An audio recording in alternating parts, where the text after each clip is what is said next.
Corona के वार गहरे। साबिक वज़ीर-ए-आज़म नवाज शरीफ को सजा सुनाने वाले एहतसाब अदालत के साबिक जज अरशद मलिक कोरोना के बायस इंतकाल कर गए। जज अरशद मलिक इस्लामाबाद के निजी अस्पताल में एक हफ्ते से वेंटिलेटर पर थे। अरशद मलिक की हालत गुज़श्ता 2 रोज से तशवीशनाक थी। मरहूम अरशद मलिक की नमाज जनाजा मंदरा के गांव अर्जन में अदा की जाएगी।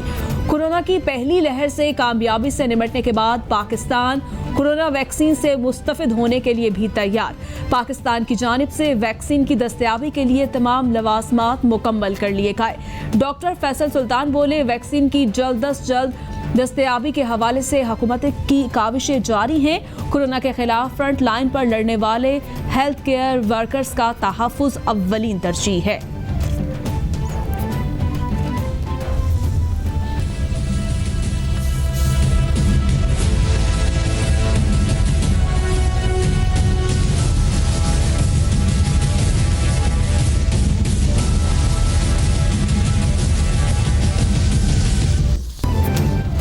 कोरोना के पाकिस्तान पर वार जारी। 24 घंटों में 55 अफराद जाँ बहक, मरने वालों की कुल तादाद 8,260 तक पहुंच गई। मुतासरा अफराद 4,10,072 हो गए। सिंध में सबसे ज्यादा 1,79,240 केस रिपोर्ट। पंजाब में 1,21,753, खैबर पख्तूनख्वा में 48,264, इस्लामाबाद में 31,639, बलूचिस्तान में 17,333 केस, जीबी में 4,692 और आज़ाद कश्मीर में केसेस की तादाद 7,151 हो गई।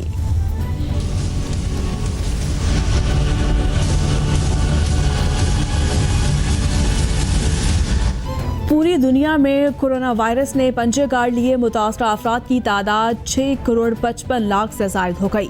हलाकतों की तादाद 15,11,000 से तजावुज़ कर गई। अमेरिका में मरने वालों की कुल तादाद 2,82,000 से ज़ायद। ब्राज़ील में 1,75,000 से ज़ायद। बरतानिया में 60,000 से ज़ायद। इटली में 58,000 से ज़ायद।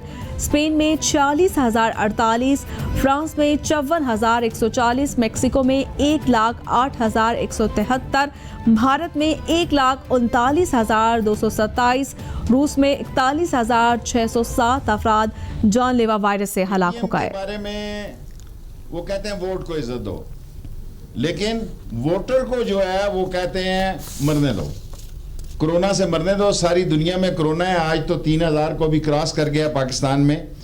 और ये 11 पार्टियां सिर्फ इसलिए इकट्ठी हैं कि इनके खिलाफ जितने चेहरे टीवी पे आ रहे हैं आप उनको देखें, उनके खिलाफ सिर्फ करप्शन के केसेस हैं। वोट को इज्जत दो के दावेदार कहते हैं वोटर को कोरोना से मार दो। पीडीएम में शामिल 11 जमातें करप्शन के तहफ़्फ़ुज़ के लिए इकट्ठी हुई हैं। इमरान खान की क़यादत में हुकूमत अपनी मुद्दत पूरी करेगी। वज़ीर रेलवे शेख रशीद की चमन में मीडिया से गुफ्तगू, बोले, रेलवे की तरक्की के लिए ML1 मंसूबा अहम है। रेलवे के निज़ाम को मरहलावार तरक्की दे रहे हैं। रेलवे का एक प्लॉट फ़रोख्त करें तो खसारा ख़त्म हो सकता है। लाहौर हाईकोर्ट में पीडीएम का जलसा रोकने के लिए दोबारा दरखास्त दायर। हाईकोर्ट बार एसोसिएशन के रुकन नदीम सरवर ने दरखास्त दायर की। लाहौर हाईकोर्ट ने इससे पहले दरखास्त को नाकाबिले कबूल करार दिया था। नदीम एडवोकेट ने दरखास्त में तरमीम करके इसे दोबारा दायर किया। कोरोना की वजह से जलसा करना शहरियों की जिंदगी से खेलना है। लाहौर जलसे पर पाबंदी आयद की जाए, दरखास्त का मतन। वज़ीर-ए-आज़म का टिम्बर माफिया के खिलाफ एक्शन। दयामर और गिलगित बाल्टिस्तान में दरख्तों की कटाई का नोटिस ले लिया। इमरान खान ने मुआवने खसूसी मलिक अमीन असलम को दरख्तों की कटाई की तहकीकात का हुक्म दे दिया। वज़ीर-ए-आज़म का गिलगित बाल्टिस्तान के जंगलात में FC एहलकार तैनात करने का भी फैसला। गिलगित बाल्टिस्तान में टिम्बर माफिया के खिलाफ सख्त सजाओं पर मुश्तमिल ऑर्डिनेंस का नफाज। ऑर्डिनेंस के जरिए एमनेस्टी कल्चर का हमेशा के लिए खात्मा कर दिया गया। इस्लामाबाद हाई कोर्ट ने नवाज शरीफ की दोनों अपीलों पर 3-3 सफ़हात पर मुश्तमिल फैसला जारी कर दिया। एवनफील्ड और अल अजीजिया रेफरेंसेस में नवाज शरीफ के जामिनों को शोकोज नोटिस जारी। नवाज शरीफ के जामिनों के खिलाफ 514 के तहत कार्रवाई अमल में लाई जाएगी। आइंदा समात पर नवाज शरीफ के जामिन पेश हों। फैसले का मतन। तहरीरी फैसले पर जस्टिस आमिर फारूक और जस्टिस मोहसिन अख्तर ने दस्तखत किए।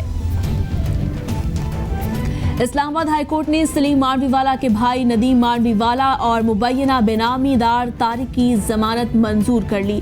दोनों मुलजमान को 5-5 लाख रुपए के मचलके जमा करवाने की हिदायत। अदालत ने नैब को नदीम मांडवीवाला और तारिक को गिरफ्तार करने से भी रोक दिया। 7 दिसंबर तक नैब को नोटिस जारी करके जवाब तलब कर लिया गया।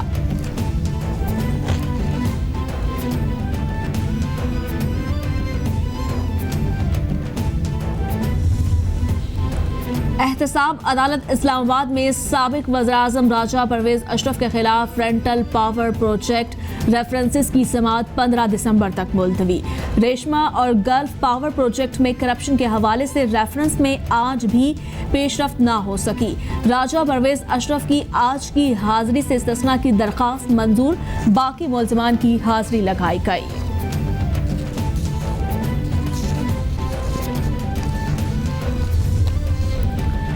लाहौर हाईकोर्ट ने गंदम और चीनी की किल्लत और कीमतों में इजाफे के खिलाफ दरखास्त पर पंजाब हुकूमत को तफसीली जवाब दाखिल करवाने के लिए मोहलत दे दी।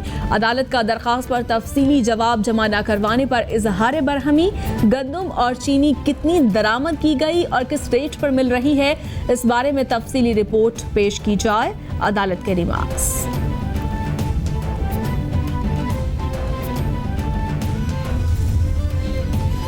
चेयरमैन जावेद इकबाल की ज़ेर सदारत नैब हेडक्वार्टर इस्लामाबाद में इजलास। जावेद इकबाल कहते हैं, transparency international world economic forum ने नैब कारकर्दगी को सराहा। नैब करप्शन के खात्मे के लिए कोशां है। लूटे गए 466 अरब रुपए बरामद किए जा चुके। ठोस शवाहिद की बुनियाद पर इंक्वायरीज इन्वेस्टिगेशंस का मयार बेहतर किया। सीनियर अफसरान पर मुश्तमिल मुश्तरका इन्वेस्टिगेशन का निज़ाम भी मुतारिफ करवाया। इलेक्शन कमीशन ने मेयर इस्लामाबाद की खाली नशस्त पर ज़िम्न इंतखाबात का शेड्यूल जारी कर दिया। मेयर इस्लामाबाद की नशस्त पर इलेक्शन 28 दिसंबर को होंगे। कागजात नामजदगी 11 दिसंबर को हासिल किए जा सकेंगे। 14 दिसंबर तक एतराज़ात जमा करवाए जाएंगे। रिटर्निंग ऑफिसर्स के फैसलों के खिलाफ अपीलें 17 दिसंबर को दायर होंगी। 22 दिसंबर को उम्मीदवारों को इंतखाबी निशानात अलॉट किए जाएंगे।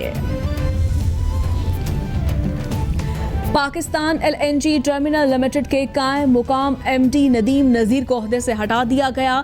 नदीम नज़ीर को LNG सप्लायर्स को इजाफी अदायगियों पर हटाया गया। मामले की तहकीकात के लिए 3 रुकनी कमेटी तश्कील दे दी गई।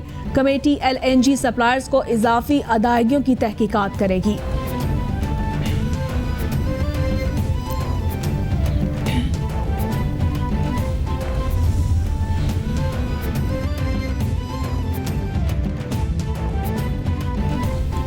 वज़ीर ख़ारजा शाह महमूद कुरैशी से सूडान में तैनात पाकिस्तानी सफ़ीर सरफराज अहमद स्पेरा की मुलाकात।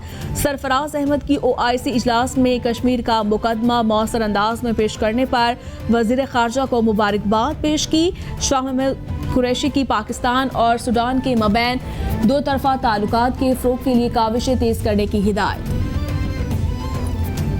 वज़ीर आला पंजाब उस्मान बुज़दार से मुआवने ख़ुसूसी इत्तलात डॉक्टर फिरदौस आशिक अवान की मुलाकात। उस्मान बुज़दार की हुकूमत की कारकर्दगी और फलाह-ए-आमा के मंसूबों को मौसर अंदाज में उजागर करने की हिदायत। कहा, PTM के शरअंगेज़ बयानिए का भरपूर जवाब दिया जाएगा।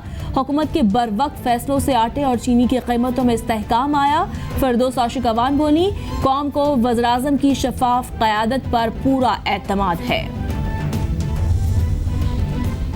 वज़ीर आला पंजाब उस्मान बुज़दार ने पंजाब में 3 नेशनल पार्क्स की मंजूरी दे दी। फिरदौस आशिक अवान कहती हैं, ये पार्क्स माहौलियाती आलूदगी कम करने, जंगली हयात के तहफ़्फ़ुज़, अवाम की तफरीह के अलावा सूबे में टूरिज़्म के फ़रोग़ में मुआवन साबित होंगे। बुज़दार हुकूमत अवामी दिलचस्पी के कई मंसूबे जारी रखे हैं।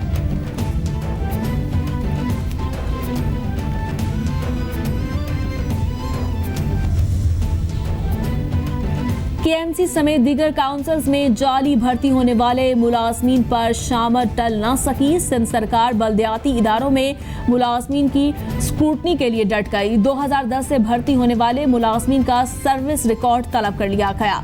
KMC समेत दीगर इदारों को 3 रोज के अंदर सर्विस रिकॉर्ड फराहम करने की हिदायत। महकमा बल्दियात सिंध ने एक और खत तमाम म्यूनसिपल इदारों के एडमिनिस्ट्रेटर्स को अरसाल कर दिया। पिम्स अस्पताल इस्लामाबाद में MIT ऑर्डिनेंस के खिलाफ मुलाजमीन का एहतजाज जारी। तमाम शोबों की ऑपरेटीज कई रोज से बंद। मुलाजमीन का कहना है MTI ऑर्डिनेंस आने से गरीबों का इलाज मुफ्त में नहीं बल्कि पैसों से किया जाएगा। MTI ऑर्डिनेंस की वापसी तक एहतजाज जारी रहेगा।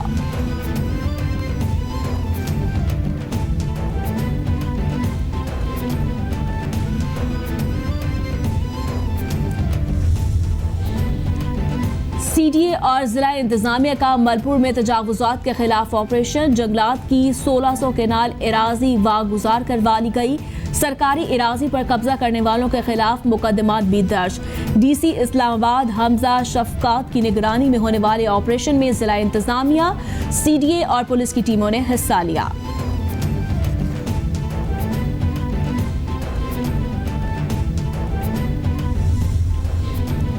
और कौमी क्रिकेट टीम का दौरा न्यूजीलैंड जारी रखने का फैसला। PCB का टीम मैनेजमेंट से राबता। खिलाड़ियों से दौरा जारी रखने से मुतालिक फीडबैक मांगा। खिलाड़ियों ने दौरा न्यूजीलैंड जारी रखने पर रजामंदी जाहिर कर दी। मुश्किल सूरत हाल जरूर है लेकिन क्रिकेट खेलने को तैयार है, खिलाड़ियों का मौका है।